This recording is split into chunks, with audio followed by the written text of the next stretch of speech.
Okay, so this is just going to be a quick video tutorial on how I want you guys to take notes on nearpod.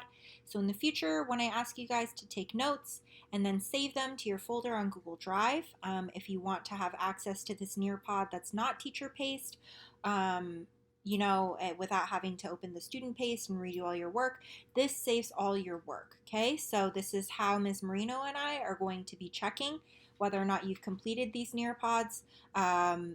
It's going to preserve your draughts, your answer to quizzes, so on and so forth. Okay, so there are a couple ways I can access the notes. Over here, down here, hopefully everyone can see, it says Open Notes Navigator. Okay, I can click on that and it will go to every single it's every single slide. So I can move to slide 5, take notes to slide 5, so on and so forth. All right. And then you notice this sidebar also opens up. So you're going to need to choose a method to save your notes. Ms. Marino and I and Mr. Saracola want you to choose to save your notes to Google Drive. Okay, it will ask you to sign in. These are the various email accounts I use on this computer. I will sign in with my Clinton email. All right, Nearpod wants to access your Google account. This will allow Nearpod to blah, blah, blah. Okay, just click allow and then it will automatically save. So let's say that I'm a student here, okay, and I want to draw the electron dot diagrams for the following elements. And let's say that I want to make a note to myself to remember only 2 electrons can go on each side of the element symbol, exclamation point, okay? And once that's done, I can go ahead and draw my element symbol, okay, magnesium, with its 2 valence electrons, okay? And then once I hit submit, okay, I can always edit too. Once I hit submit, it will be saved onto my notes. So I can later go to my Google Drive, okay,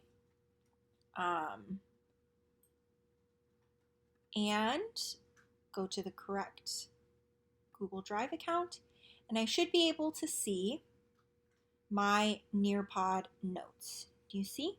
Okay, 2.05 valence electrons and Lewis dot diagrams, notes by me. All right, so this is what the Nearpod notes are going to look like. Gotta wait for a second for it to load. So all of the Nearpod slides are going to be here in the Google Doc. Okay, and let's scroll all the way down to the notes. You can see that the notes I made on this particular slide are going to be down here at the bottom of the doc. And every single slide I have preserved in this little Google Doc, as well as any answers that I had to polls or quizzes. And this is going to be a super useful tool. Ms. Marino and I can just see based off of what you've preserved within your notes, what classes you were there for, what Nearpods you participated in, without us having to go into the Nearpod itself to check. So this is just the tool once more for the Nearpod. Okay, you guys will have to click on this navigation tool in order to, and every single time you need to hit save to my drive, and you guys can create your own little Google Drive folder like so, okay, that will house all of your notes. So if I want to teach you how guys to do that, new folder, chemistry, Nearpod notes, I would create it, okay, chemistry Nearpod notes, and then I would right click or double click depending on if you're a Mac, hit move to my notes, my drive, okay, go down to chemistry Nearpod notes, move here.